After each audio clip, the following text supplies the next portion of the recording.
नमोस्तु गुरुदेव, नमोस्तु गुरुदेव, नमोस्तु गुरुदेव। चलिए अब आपको मैं लिए चलता हूँ शंका समाधान की ओर। और प्रथम प्रश्न के लिए मैं नाम प्रस्तुत कर रहा हूँ गुरुदेव। ये प्रश्न दिल्ली से बदरपुर का है। गीतिका जैन कह रही हैं, महाराज जी चमत्कार और अतिशय में क्या अंतर है, ये क्या होते हैं, और मानतुंग मुनि जी की बेड़ियां अपने आप कैसे खुल गई? देखिए, अतिशय शब्द आज के समय में एक चमत्कार से या चमत्कारिक घटना से जुड़ गया, ये बात, जबकि अतिशय का मूल अर्थ है श्रेष्ठता, उत्तमता, लोकोत्तरता, विशिष्टता है, असाधारणपना है, अतिशय महानता का द्योतक है। तो जब हमारे जीवन में इस तरह का कोई प्रसंग जुड़ता है तो वो हमारे जीवन को अतिशय बना देता है। हम लोग कई बार ऐसे शब्दों का प्रयोग करते हैं, अतिशय विशिष्ट है, इस शब्द लगाते हैं, यानी वह उसकी श्रेष्ठता का द्योतक है। वर्तमान में यहाँ बड़ा अतिशय है, बड़ा अतिशय है, बड़ा अतिशय है, लोगों का ध्यान उस चमत्कार की तरफ चला जाता है, जबकि अतिशय शब्द का अर्थ कहीं भी चमत्कार नहीं है। किसी भी शब्दकोश में आप देख लें, जितना मैंने जाना है, अतिशय का अर्थ कहीं चमत्कार देखने को नहीं मिला। इसलिए अतिशय को एक अलग तरीके से देखना चाहिए। सामान्य से हटकर जो असामान्य हो उसको अतिशय कहा जा सकता है, पर उसका संबंध चमत्कार से नहीं है। हमारे हर तीर्थंकर के 34 अतिशय होते हैं जो उनकी लोकोत्तरता को द्योतित करते हैं, प्रकट करते हैं। और चमत्कार अनेक प्रकार के होते हैं जो आए दिन हम देखते हैं। आम जीवन से हटकर जो कुछ भी घटता है, सामान्य से हटकर जो कुछ भी घटता है, उसे चमत्कार की संज्ञा दे दी जाती है। तो अतिशय अलग संदर्भ में है, चमत्कार अलग संदर्भ में, दोनों को अलग अलग दृष्टिकोण से देखना चाहिए। हाँ, इन्होंने पूछा मानतुंग मुनि जी की बेड़ियां अपने आप कैसे खुल गई? देखिए, मानतुंग मुनि की या आचार्य की जो बेड़ियां खुली, ये हम सब के लिए एक चमत्कार है, क्योंकि ये असाधारण है। किसी को बेड़ियों में बांध दिया जाए, और वो भी एक नहीं, दो नहीं, 48 बेड़ियों में, और उसकी बेड़ियां भगवान के स्तवन मास से खुल जाए। आज के किसी विज्ञान के व्यक्ति को कहें तो प्रथम दृष्टया वो उसे हजम नहीं होगा, लेकिन यदि थोड़ा गहराई से समझे और आज के विज्ञान मान्य सिद्धांतों के परिप्रेक्ष्य में हम इससे विचार करें, तो उसे सहज विश्वास करने के लिए बाध्य होना पड़ेगा। विज्ञान की एक मान्यता है कि हमारे मुख से उच्चारित होने वाली जो ध्वनि है, या जितनी भी ध्वनि की तरंगे है, जब वो 18,000 साइकिल को पार कर देती है तो वो पराध्वनि बनकर अश्राव्य हो जाती है, सुनने में नहीं आती। पर उसमें सघनता इतनी होती है कि बड़े बड़े ड्रिल कर लेते हैं। अल्ट्रासोनिक ड्रिलमेंट इसी का तो नतीजा है। आज बड़े से बड़े ऑपरेशन अल्ट्रासाउंड के माध्यम से होते हैं। हो न हो, आचार्य मानतुंग प्रभु भक्ति में मग्न होकर ध्वनि की उस परावस्था में पहुंच गए हों, और उससे उद्घाटित तरंगे अगर उनकी बेड़ियों को काट लिया तो इसमें आश्चर्य क्या? एक विज्ञान है, ऐसा संभव है, बशर्ते आप उस स्तर तक अपने आप को पहुंचाइए। आधे अधूरे मन से भगवान का नाम लो, मंत्र जपो, और फिर कहो कोई असर ही नहीं, यहाँ तो कोई चमत्कार नहीं है। ध्यान रखना, न मंत्र का चमत्कार है, न भगवान का चमत्कार है, न तीर्थ का चमत्कार है। असल चमत्कार तो तुम्हारी श्रद्धा और भावना का है। वो जम जाए तो सब हो जाए, उसकी तरफ तुम्हारी दृष्टि होनी चाहिए, तब आप अच्छा परिणाम पाएंगे। तो मानतुंग आचार्य के माध्यम से जो घटा, वो प्रथम दृष्टिया एक चमत्कार दिखता है, पर मैं इसे साधना का चरमोत्कर्ष के रूप में देखता हूँ। जो हम उस स्तर पर जाएं तो ये सब चीज़ें अपने आप घटेगी। पूज्य गुरुदेव, गढ़ा कोटा, जिला सागर, मध्य प्रदेश से प्रवीण सिंह ही कह रहे हैं। गुरुदेव, एक पुरानी कहावत है कि हल्के कदमों से चलने वाला आदमी बड़ी से बड़ी दूरी भी सफलतापूर्वक तय कर लेता है।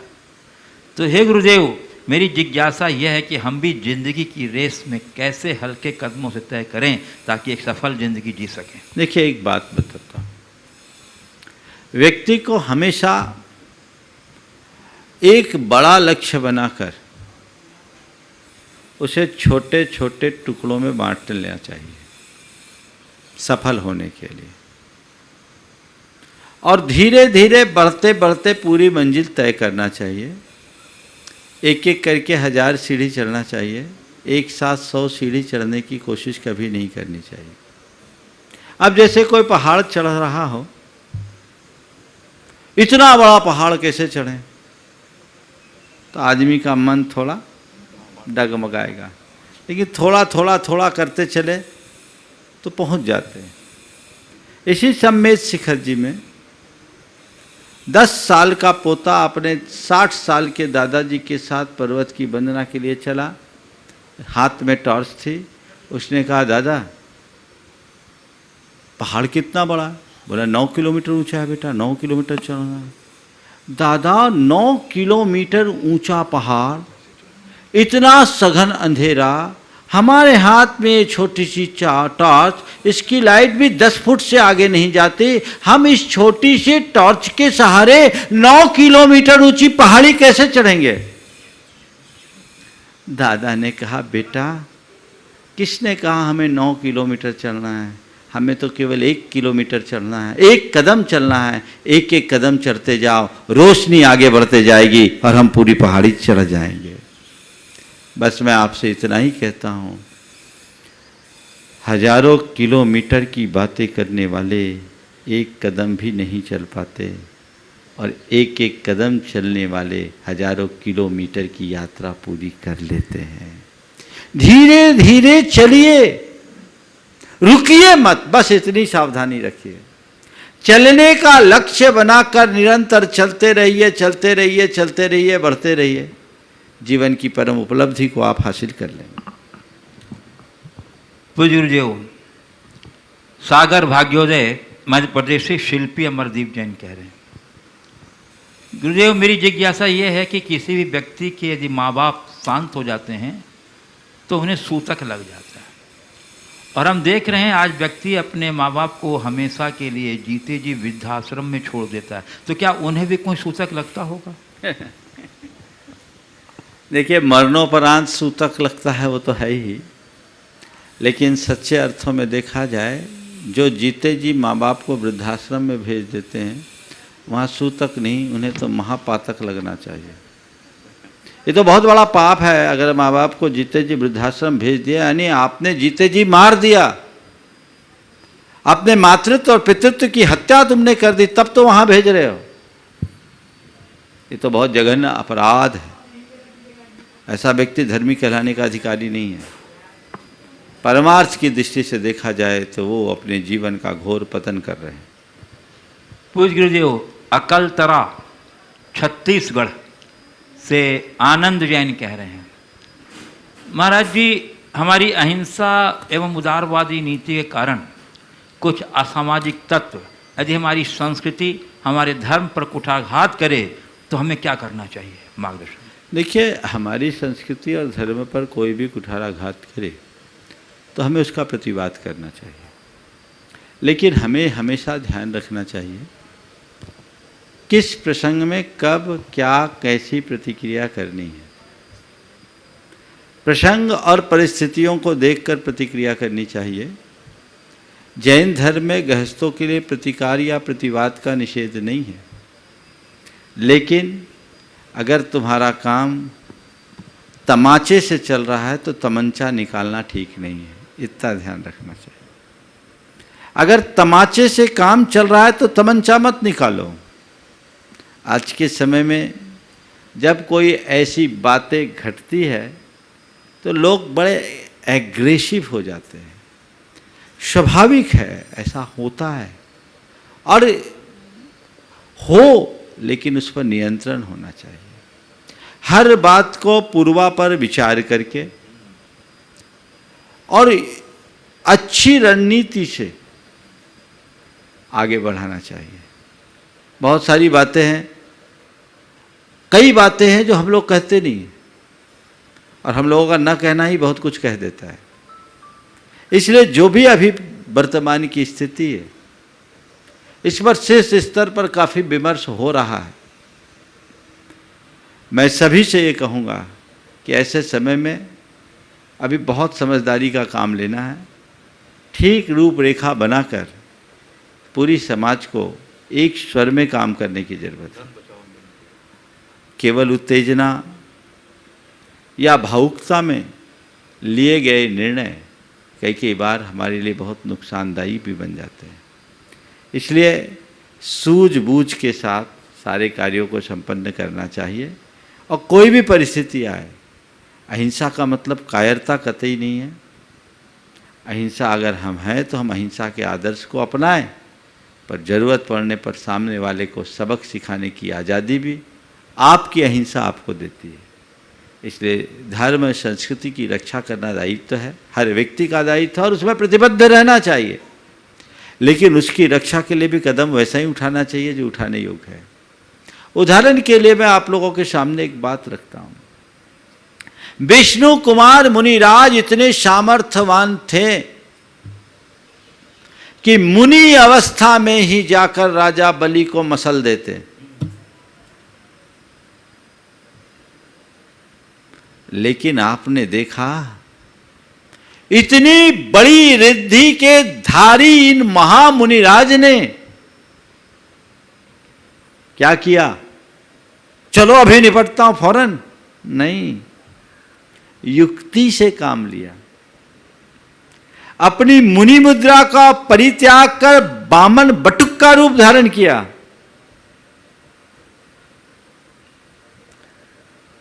और राजा बलि को सबक सिखाया। ऐसा क्यों किया? सीधे सीधे अटैक क्यों नहीं किया? अगर ऐसा करते तो उनके ऊपर हत्या का कलंक लगता। और उन्होंने जो दो रास्ता अपनाया, उससे उनने अपनी मर्यादा को भी सुरक्षित रखा और कांटे को भी उखाड़ फेंका। तो यही समझ अपने अंतर मन में होनी चाहिए।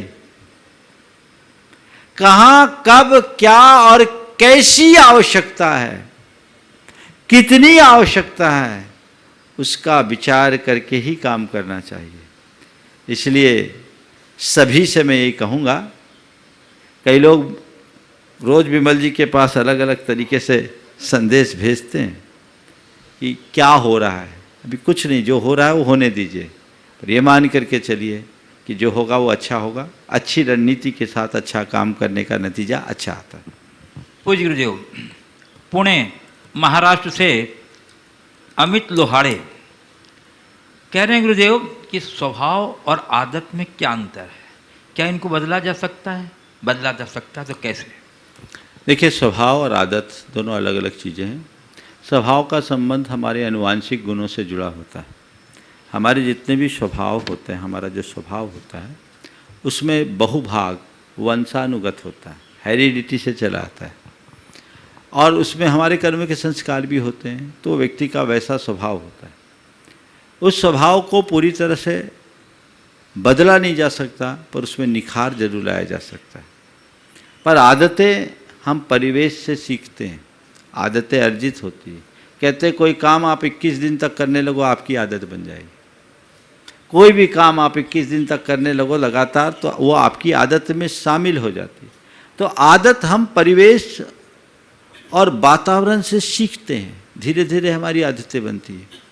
कई लोगों के स्वभाव के अनुरूप भी आदत बन जाती है, पर स्वभाव अलग चीज़ है, आदत अलग चीज़ है। स्वभाव में बदलाव थोड़ा कठिन होता है, लेकिन आदतों से बचना बड़ा आसान होता है। तो आदत को व्यक्ति अपने संकल्प के बल पर बदल सकता है, और आदतों के बदलाव से भी जीवन में बहुत बड़ा बदलाव आता है। हाँ, स्वभाव का जहाँ तक स्वभाव है सवाल है, अब मान लीजिए किसी का स्वभाव बड़ा गुस्सैल है, तो गुस्सैल, उसका गुस्से का स्वभाव कभी खत्म नहीं होगा क्या? नहीं, गुस्से का स्वभाव भले समाप्त ना हो पर गुस्से में मंदता जरूर लाई जा सकती है, और यही हमारा पुरुषार्थ है। तो वो हम अपने संकल्प के बल पर, अपनी साधना के बल पर अपने स्वभाव में निखार लाने का सत प्रयत्न तो कर ही सकते हैं। पूज्य गुरुदेव, जोधपुर राजस्थान से श्री सुभाष चंद्र जैन कह रहे हैं, गुरुदेव गलती व गलत फहमियों का तो निवारण कर सकते हैं, परंतु मन में गलत सोच आते हैं, उसका कैसे निवारण करें? गलती और गलतफहमियों का तो निवारण कर सकते हैं, पर मन की गलत सोच का निवारण कैसे करें? देखिए, सोच का निवारण नहीं होता, सोच में परिमार्जन होता है, परिवर्तन होता है। सोच आ रही है, गलत आ रही है, उस घड़ी यदि आप अपनी निंदा गढ़ा करो और ये मन में सोचो कि मैंने जो सोचा वो गलत सोचा, हाँ अब मैं ऐसा नहीं सोचूंगा, मुझे ऐसा नहीं सोचना, मैं किधर जा रहा हूँ, ये गलत ट्रैक में। हम लोगों के यहाँ एक प्रतिक्रमण होता है, उसमें एक बात कही जाती है, अपने चित्त की शुद्धि के लिए हा डुट्टकयम, हा डुट्ट चिंतियम, भाष्यम च हा डुट्टम, अंतो अंतो डज्झामी पच्छुत्तामीन वे अंतो। हे भगवान, मैंने बुरा किया, हाँ मैंने बुरा बोला, मैंने बुरा सोचा, मेरा अंतर मन मेरे द्वारा किए गए बुरे व्यवहार से, बुरे वचनों से और बुरे सोच से जल रहा है, मेरे अंदर पश्चाताप हो रहा है। इसलिए मैं अपने किसी भी प्रवृत्ति में कुछ गलत किया हूँ तो उन सब के लिए मैं हृदय से क्षमा मांगता हूँ और सबको क्षमा करता हूँ। अब मैं इसकी पुनरावृत्ति न करने का संकल्प लेता हूँ। ये एक आत्म जागरूकता है जो हमारी सोच को बदलेगी। और जिनके अंदर उल्टे सोच आते हैं, ऐसे 60,000 विचार एक मनुष्य के अंदर आते हैं, ऐसा कहा जाता है 24 घंटे में। समझिए, 60,000 विचार 24 घंटे में आते हैं। तो इतनी तेजी से हमारे विचारों का चक्र चलता है। उन विचारों में यदि हम अपने मन को एक कमांड दें कि मुझे सकारात्मक रहना है, मुझे सही सोचना है, मुझे सकारात्मक रहना है, मुझे सही सोचना है, तो वो आपकी सोच की धारा को बदलने में मददगार बनेगी और उससे जीवन में बड़ा परिवर्तन घटित होगा। पूज्य गुरुदेव, सतना मध्य प्रदेश से श्री अतुल डुबे व डॉक्टर R.K. जैन संयुक्त रूप से प्रश्न कर रख रहे हैं। गुरुदेव, हम सांसारिक व्यक्ति के लिए एक उम्र के बाद यह कहा जाता है कि उल्टी गिनती शुरू हो गई है, किंतु इसके बाद भी हम अपने गंतव्य लक्ष्य के प्रति सावधान व सचेत नहीं रहते हैं और नकारात्मक सोच व कार्य में लगे रहते हैं। हम उल्टी गिनती को कैसे सार्थक करें कि उत्तम लक्ष्य की प्राप्ति हो? अगर उल्टी गिनती को सार्थक करना है तो बुद्धि को सुलटी कर लो। जिनकी बुद्धि उल्टी होती है वो उल्टी गिनती से कोई सीख नहीं लेते हैं। जब हमारे पास समय कम हो तो समझ लेना ये उल्टी गिनती शुरू हो गई। काश मनुष्य ये चीज़ सीखे, पर बड़ी विडंबना है कि मनुष्य अपने जीवन के अंत में मृत्यु के सारे चिन्हों को देखते हुए भी चेतता नहीं। मरते मरते वक्त भी व्यक्ति के अंदर की लालसा बड़ी प्रगाढ़ होती है। सन 1985 की बात है, नैनागिरी में संघ था, जल मंदिर में सामायिक कर रहे थे दोपहर के 85 दिसंबर। तो 1985 की बात, नैनागिरी में संघ था, दिसंबर का महीना था और हम लोग सब जल मंदिर में नीचे सामायिक कर रहे थे, धूप में बैठे थे। मैंने देखा एक सांप एक मेढक को निगल रहा था और आधा निगल गया था। इसी मध्य एक छोटी सी मछली जैसी निकली और मेढक उसको झपट रहा था। मैंने गुरुदेव को बताया, गुरुदेव ने कहा यही जीवन का यथार्थ है।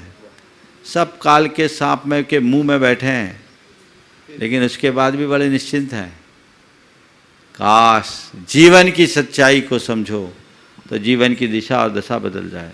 जब तक मनुष्य जीवन के यथार्थ को ठीक तरीके से समझता नहीं, तब तक जीवन में कोई स्थायी बदलाव नहीं आ सकता।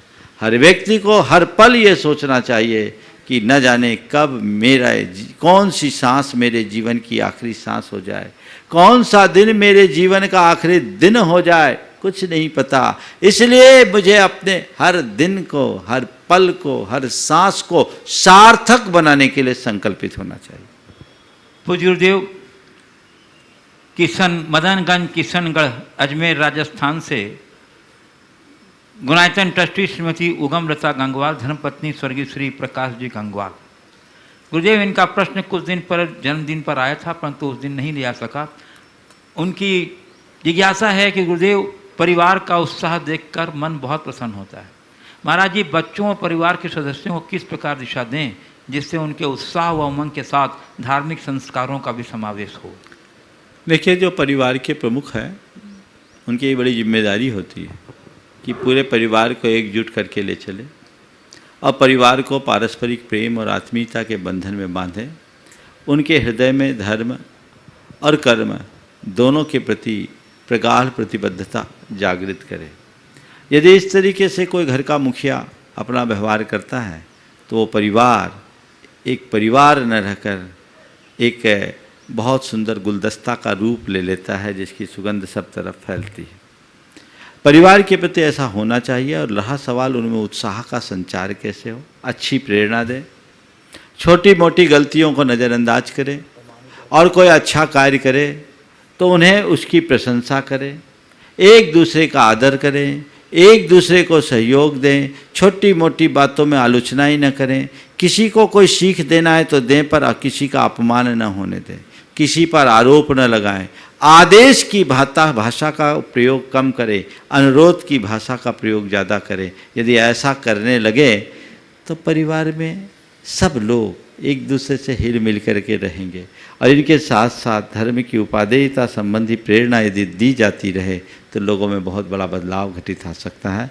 आप अपने परिवार को व्यवस्थित करके चल रहे हैं। मैं यही आशा और अपेक्षा रखता हूं कि प्रकाश चंद जी के बाद ये दायित्व आप बखूबी निभाएंगी और सबको इसी तरह जिन शासन की सेवा में लगाते हुए सतपथ पर आगे बढ़ाएंगे। पूज्य गुरुदेव, अजमेर राजस्थान से श्री प्रकाश जी पाटनी नमोस्तु पूर्वक कह रहे हैं, गुरुदेव, जीतने का मजा तब आता है जब सब आपके हारने का इंतजार करते हैं। हार को देखने वालों की हताशा को देखकर उनके प्रति किस प्रकार की प्रतिक्रिया होनी चाहिए, क्योंकि उस वक्त हमारा मन तो उत्साह से भरा होता है। हार को देखकर हताशा से भरने वालों के प्रति हमें हमारी क्या मानसिकता, प्रतिक्रिया क्या होनी क्या चाहिए, प्रतिक्रिया, क्योंकि उस वक्त हमारा मन उत्साह से भरा होता है। देखिए, बात सही है, जो जीता है उसे जश्न तो मनाना ही होता है, मनाए। और कोई हार रहा है उसकी हताशा को देखकर अपने अंदर विजयी होने का गर्व रखने की जगह उनके प्रति ऐसी दृष्टि होनी चाहिए कि वो भी प्रेरणा पाए और कल वे विजयी व्यक्तियों में अपना स्थान बना सके। सकारात्मक प्रतिक्रिया तो ये है। आज मैं जीता हूँ, बात सही है, जीत और हार तो लगी है, गर्व होता है, लेकिन वो गर्व ऐसा ना हो जो सामने वाले के लिए हताशा का कारण बन जाए। हमें उनके लिए भी प्रेरणा देनी चाहिए और ऐसा हो सकता है यदि आप थोड़ी ऊंची सोच रखें तो। पूज्य गुरुदेव, कन्नौज उत्तर प्रदेश से गुणायतन के शिरोमणि संरक्षक परिवार श्रीमती चिंतामणि सवाईलाल जैन परिवार की श्रीमती आरती जैन नमोस्तु पूर्वक कह रही हैं, गुरुदेव, कुछ दिन पूर्व एक पत्रिका के लेख में यह पढ़ने में आया कि एक द्रव्य दूसरे द्रव्य का कुछ नहीं करता। उनका तर्क था कि ऐसा मानने पर जैन दर्शन की स्वतंत्रता मूलक मौलिक सिद्धांत का हनन होता है। तो गुरुदेव, ऐसा मान लेने पर तो परस्पर उपकार जन सारे व्यवहार ही अर्थहीन हो जाएंगे।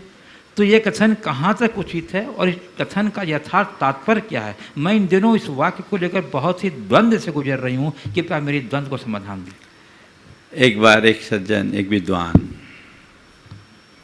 कनाडा गए, पर्यूषण में गए।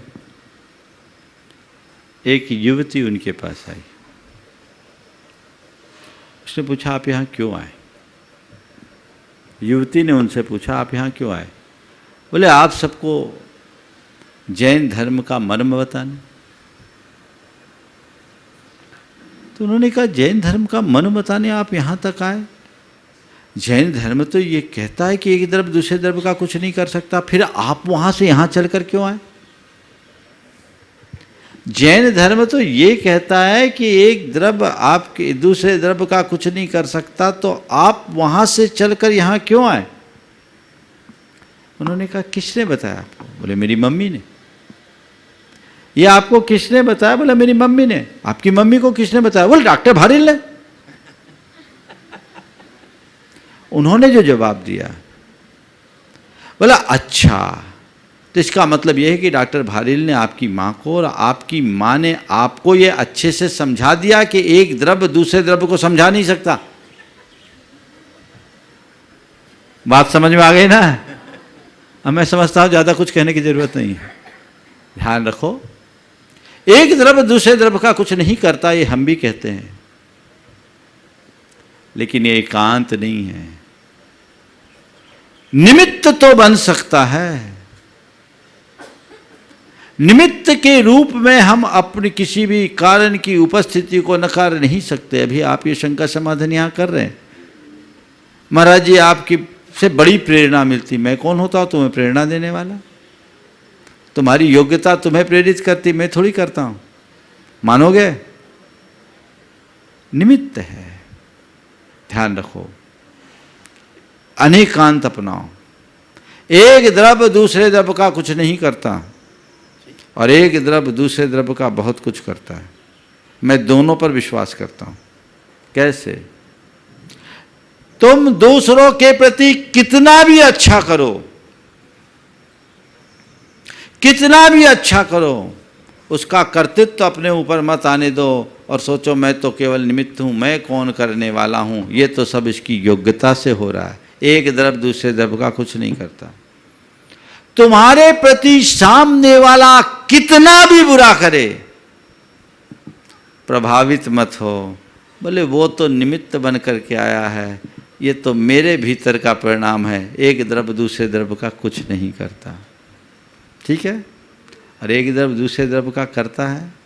तुम्हारे लिए कोई छोटा सा भी उपकार करे, चाहे गुरु हो, माँ बाप हो या और कोई हो, उसके प्रति जीवन पर्यंत कृतज्ञ रहो और ये कहो ये तो आपकी कृपा से हुआ, भगवान आपकी कृपा से हुआ, गुरुदेव आपकी कृपा से हुआ, माता पिता से कहो पिताजी माँ आपकी कृपा से ये सब प्राप्त हुआ। अपने हृदय को कृतज्ञता से भरो और कहो ये उसकी क्रेडिट उसको दो। और खुद कभी किसी के साथ तनिक भी गलत करो, हाँ मैंने ये बुरा किया, मुझे नहीं करना चाहिए था, वो कर्तृत्व तो अपने ऊपर लो। समझ गए? यहाँ एक द्रव्य दूसरे द्रव्य का करता है। यदि ऐसी अनेकांत परक दृष्टि रखो तो कहीं कठिनाई नहीं होगी। आप पूज्य, मैं यहाँ उपस्थित जिज्ञासुओं को आमंत्रित करना चाहता हूँ आपकी अनुमति से। और प्रथम प्रश्न के लिए मैं आमंत्रित कर रहा हूँ श्री राजकुमार जी काला हजारीबाग, और उसके बाद तैयार रहेंगे श्री देवेंद्र जी अजमेरा गया बिहार। गुरुदेव के चरणों में सत बंधन सत नमन।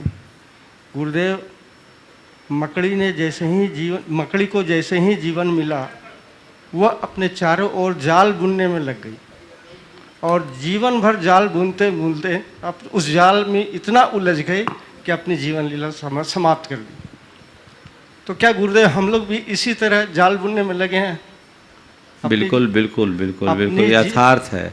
जाल बुनते दूसरे के लिए, फंसते खुद भी। और यही जाल है, यह मकड़ जाल है। ये जंजाल से निकलने का उपाय महाराज राह क्या? बस जंजाल से निकलने का एक ही उपाय, मकड़ी का जहाँ जाल होता है ना, वहाँ कोई अच्छी तेज हवा हो जाए तो जाल टूट जाती और फिर मकड़ी चाहे तो जाल से बाहर निकल सकती। जिनो उपदेश, गुरुओं के उपदेश की तेज हवा का लाभ लो, जाल से बाहर आ जाओ, एक झटके में आ जाओ और दोबारा जाल बुनने की चेष्टा मत करो। गुणायतन के ट्रस्टी एवं सह कोषाध्यक्ष श्री देवेंद्र कुमार जी अजमेरा, साकेत गया बिहार, और उसके बाद तैयार रहेंगी बाल ब्रह्मचारिणी बहन अनिता दीदी कटनी। नमोस्तु महाराज जी, नमोस्तु महाराज जी।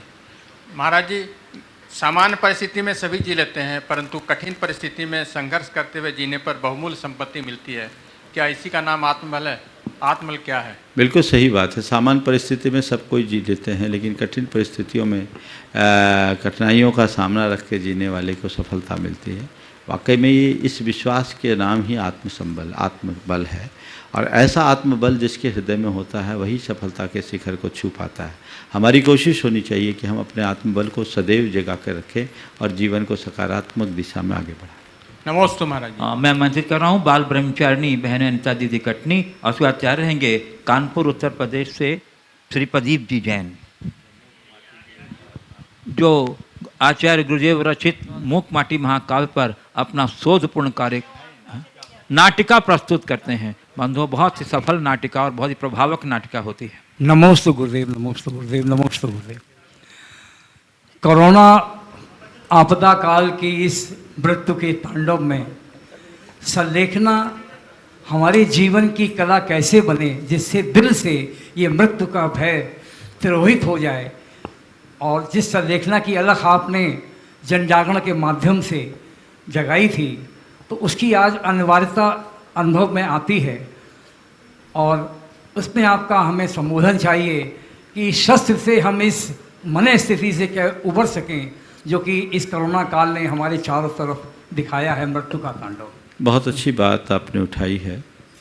इस कोरोना काल में कब किसका काल आ जाए पता नहीं, और ऐसे समय में संलेखना की बड़ी प्रासंगिकता है। जो जीवन और मृत्यु के इस यथार्थ को समझता है वो इस दिशा में मुड़ जाता है। और मैंने देखा कई लोगों ने इस कोरोना काल में अपना अंत संलेखना जैसा ही किया। हमारे शास्त्रों में संलेखना के दो रूप हैं, एक बृहत् प्रत्याख्यान और एक संक्षिप्त प्रत्याख्यान। बृहत् प्रत्याख्यान वो होता है जब सामान्य स्थिति में हम भोजन पानी और कषायों को धीरे धीरे कम करते हुए अपने शरीर को कृश करते हुए देह का परित्याग करते हैं, जो एक लंबी साधना होती है और सहज भाव से साक्षी भाव से जीते हुए आगे बढ़ते हैं। लेकिन ये जो इस तरह की बीमारियां हैं जिसमें अचानक हमारी स्थिति असामान्य हो सकती है और जीवन की संभावनाएं छीन हो जाती है, उस घड़ी में संक्षेप प्रत्याख्यान। संक्षेप प्रत्याख्यान के लिए उसके लिए हर व्यक्ति को मानसिक रूप से तैयार होना चाहिए। और सबसे पहले, चूँकि ये कोरोना में एक सबसे प्लस पॉइंट ये है कि व्यक्ति का माइंड सेट ठीक रहता है, क्योंकि इसका पूरा सिस्टम रेस्पिरेटरी सिस्टम से ही जुड़ा हुआ है, तो मस्तिष्क ठीक है। जब व्यक्ति को लग रहा है कि मेरी स्थिति गंभीर है और मुझे हॉस्पिटलाइज होना पड़ रहा है और स्थिति कुछ भी हो सकती है, उस व्यक्ति को सबसे पहले अपने परिजनों से, अपने मित्रजनों से क्षमा याचना करना चाहिए, क्षमा करनी चाहिए, हृदय की गांठ खोल देनी चाहिए, मन को साफ और स्वच्छ बना लेना चाहिए, और मृत्यु के भय को दूर करके अपनी आत्मा की तरफ दृष्टि रखनी चाहिए और सोचना चाहिए कि मैं अजर हूँ, अमर हूँ, अविनाशी हूँ, मैं आत्मा हूँ, मुझे भय नहीं, मैं अभय हूँ, मैं स्वस्थ हूँ, मैं सुरक्षित हूँ। ये भावना अपने अंदर जगनी चाहिए। शुद्धो हम, स्वस्थो हम, सुरक्षितो हम, सो हम। मैं शुद्ध आत्म तत्व हूँ, मैं सुरक्षित हूँ, मैं स्वस्थ हूँ। इस तरह की भावना अपने अंदर जगाकर भेद विज्ञान को सामने रखना चाहिए। मैं मर रहा हूँ ये भी नहीं सोचना चाहिए, और मैं नहीं बचूंगा ये भी नहीं सोचना चाहिए। अगर मेरी आयु होगी तो मैं बचूंगा, और आयु पूरी होगी इसी क्रम से तो खुशी खुशी जाऊंगा। जाना तो एक दिन है ही, मरने का मुझे डर नहीं। और जब तक मैं अस्पताल में हूँ, मेरे शरीर पर जो वस्त्र हैं, मेरे साथ जितना परिग्रह है, इस परिग्रह के अतिरिक्त मेरा सब परिग्रह से का त्याग है। यदि मैं स्वस्थ होकर लौटूंगा तो मेरा उनके प्रति स्वामित्व होगा, अन्यथा मेरा कोई नहीं, मेरा केवल मैं हूँ। ये मनोभाव जगाना चाहिए, और ऐसा कई लोगों ने किया है इसी कोरोना काल में, जिन्हें अंत में ऐसा आभास हो गया, उनने अपने जीवन को मोड़ लिया। समझ लेना, जिनने ऐसा किया वो सम्यक्त मरण से मंडित हो गए। वो उनके जीवन के कल्याण का निमित्त बन गया। किसी की आयु को कोई नहीं रोक सकता, लेकिन उसकी सद्गति को तो सुनिश्चित किया जा सकता है यदि हम थोड़ी सी समझदारी के साथ चलें। अस्पताल में सारे मेडिकल एड लेते हुए भी यदि आप अपनी आत्म जागरूकता बनाए रखते हैं तो ये काम किया जा सकता है, और ऐसा करना चाहिए। जब भी कोई इस तरह की स्थिति से गुजर रहा हो तो उसे केवल जीने मरने की बातें और घर परिवार और मोह माया की बातों में उलझाने की जगह उसके आत्म संबोधन के बल पर उसे जगाना चाहिए, उसका आत्मबोध प्रकटाना चाहिए, जिससे वह सन्मार्ग पर लगते हुए अपने जीवन का पथ प्रशस्त कर सके। बाल ब्रह्मचारिणी बहन अनिता दीदी कटनी और स्वाचार्य हैं गुणायतन के सीईओ एवं संयुक्त महामंत्री श्री सुभाष जी जैन शिखर जी। धरती कहती, अंबर कहता, बस यही तराना, मुनिश्री आप ही एक नूर हैं इस जगत को रोशनी बनाने के लिए। बोलो। आप ही एक तराना है, नूर है इस जगत को रोशनी देने के लिए, और जगत को प्रकाशित जन आज की पीढ़ी को जागृत करने वाले मुनि श्री के चरणों में बारंबार नमोस्तु नमोस्तु। मुनि श्री अरह सागर महाराज जी के चरणों में बारंबार नमोस्तु नमोस्तु। महाराज श्री कहते हैं कि दो बातों पर नियंत्रण होना चाहिए हमेशा ही। जब आमदनी पर्याप्त ना हो तो खर्चों पर नियंत्रण करें, और जानकारी पर्याप्त ना हो तो शब्दों पर नियंत्रण करें। लेकिन महर्षि ये जिह्वा है कि जो नियंत्रण नहीं कर पाती, और एक मन है जो खर्च पर नियंत्रण नहीं कर पाता, तो कैसे इन दोनों को युक्ति को चलता दोनों के नतीजों को स्मरण में रखो, अपने आप नियंत्रण हो जाएगा। बचपन की वो कहावत तो याद होगी, आमद कम और खर्चा ज़्यादा लक्षण है मिट जाने का, और कुवत कम और गुस्सा ज़्यादा लक्षण है पिट जाने का। हमें समझना चाहिए किसी भी क्षेत्र में हर चीज़ की एक सीमा होती है, और सीमा का अतिरेक हमेशा नुकसानदेह होता है। तो हमें हर चीज़ को उस मात्रा के अनुरूप ही प्रयोग में लेना चाहिए। यदि ऐसा करेंगे तो हम सफल हो सकेंगे, और यदि ऐसा नहीं करते तो उसका दुष्परिणाम तो भुगतना पड़ता है, और सब भोग रहे हैं। इसलिए हमेशा देखें क्या कितना प्रासंगिक है। अधिक जल्प करने वाले को प्रलापी कहा जाता है, और ठेठ शब्दों में कहें तो उसको लबरा कहते हैं। वह अपनी प्रासंगिकता को खो देता है, और अधिक खर्च करने वाला दिवाला हो जाता है। तो दिवालियापन और लवरापन दोनों अच्छी चीज़ नहीं है। दोनों से अपने आप को बचाएं और एक अच्छे इंसान होने का प्रमाण प्रस्तुत करें। श्री सुभाष जी जैन CEO एवं संयुक्त महामंत्री गुणायतन, और उसके बाद तैयार रहेंगे गुणायतन शिरोमणि संरक्षक परिवार के श्री प्रत्युष जी जैन कन्नौज। परम श्रद्धेय मुनिद्वय के चरणों में शत नमन। गुरुदेव, तीर्थंकर भगवंतों के माता पिता एक भावगामी होते हैं, ऐसा जाना है, और स्वधर्म की इंद्राणी सती भी एक भाव मोक्षगामी होती है। तो महर्षि जैसे 24 तीर्थंकर में 5 बाल्यती हुए, 19 ने विवाह किया, तो उनकी रानियाँ क्या वो भी मोक्षगामी होती है एक भाव में या 2 भाव में? देखिए, तीर्थंकरों की रानियों के विषय में ज़्यादा उल्लेख हमारे पुराणों में नहीं मिलता, लेकिन ये बात स्पष्ट है और समझने जैसी है कि वो कोई साधारण स्त्रियां नहीं होगी। जिन्हें तीर्थंकर परमात्मा की अर्धांगिनी बनने का सौभाग्य मिला है, वे सब निकट भव्य रही होगी। पुराणों में चूंकि हमारे बहुत सारे शास्त्र नष्ट हो गए, उनके विषय में ज़्यादा विवरण नहीं मिलता, पर विवरण नहीं मिलता इससे हम उसकी संभावना को नहीं नकार सकते। निश्चित वे सब निकट भव्य होंगे और शीघ्र मोक्षगामी हो सकते हैं। नमोस्तु। श्री प्रत्युष जैन कन्नौज बता रहेंगे गुणायतन मंत्री श्रीमती लता गंगवाल, गया बिहार। नमोस्तु नमोस्तु नमोस्तु गुरुदेव। गुरुदेव, मेरा प्रश्न एक प्रवचन संकलन से है क्षमासागर महाराज जी के। उसमें उन्होंने कर्म पे विजय प्राप्त करने के लिए 3 उपाय बताए हैं। उसमें एक उपाय है जिसमें अपने वातावरण से सामंजस्य स्थापित कर लेना चाहिए जितनी जल्दी हो सके। तो महाराज जी ये कैसे, मैं एग्जाम्पल भी पढ़ा है इसका, लेकिन मुझे समझ में नहीं आया अच्छे से। देखिए, महाराज जी ने किस संदर्भ में क्या बात कही है मुझे नहीं मालूम, लेकिन वातावरण से सामंजस्य बिठा करके हम कर्म को कैसे काट सकते हैं वो मैं आपको बता सकता हूँ। वातावरण से सामंजस्य बनाने का मतलब क्या है? अपनी क्षमता को बढ़ा लेना, हर माहौल में एडजस्ट हो जाना, प्रतिक्रिया मुक्त हो जाना, इष्टानिष्ट के संकल्प विकल्प से बाहर हो जाना, ये तो क्षमता है।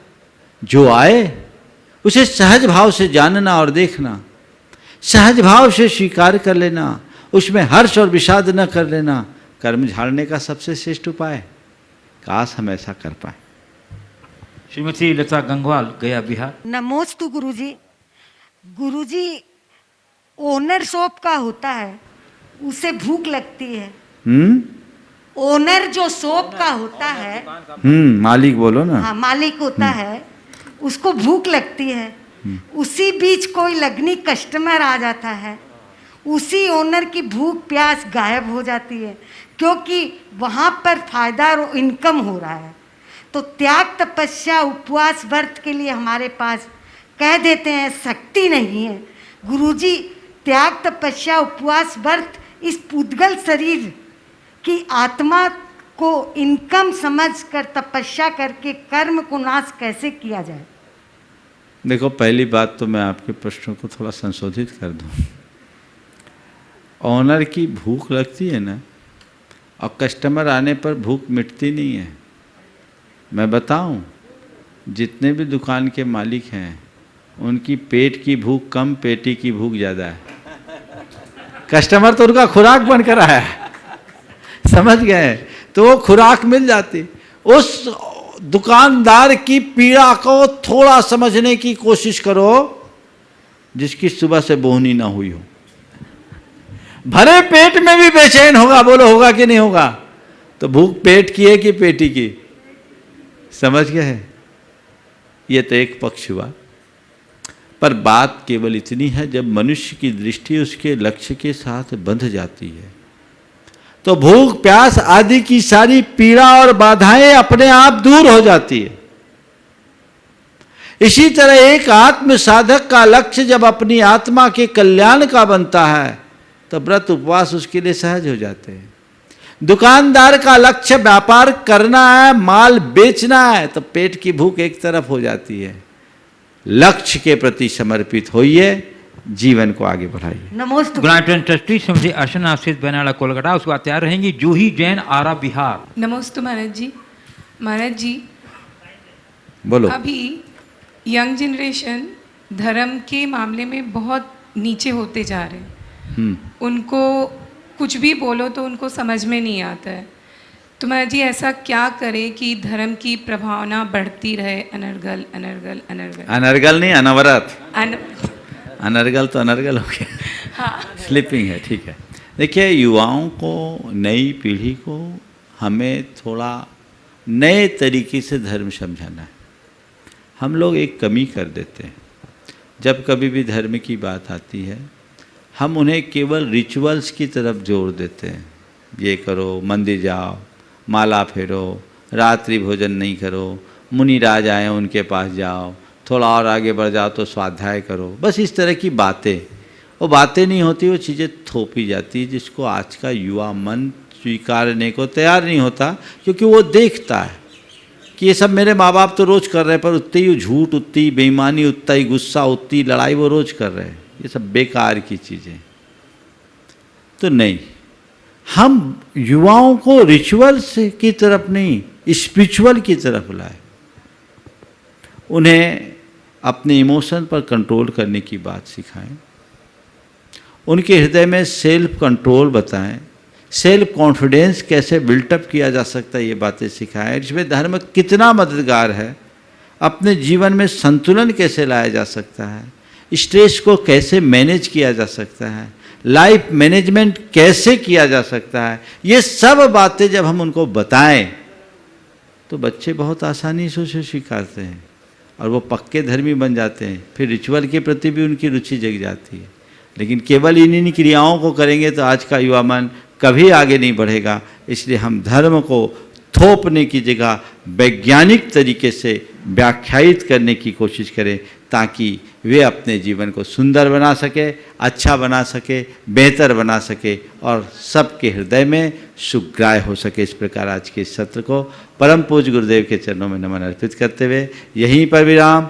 बोलिए परम पूज्य आचार्य गुरुवर श्री विद्यासागर जी महाराज।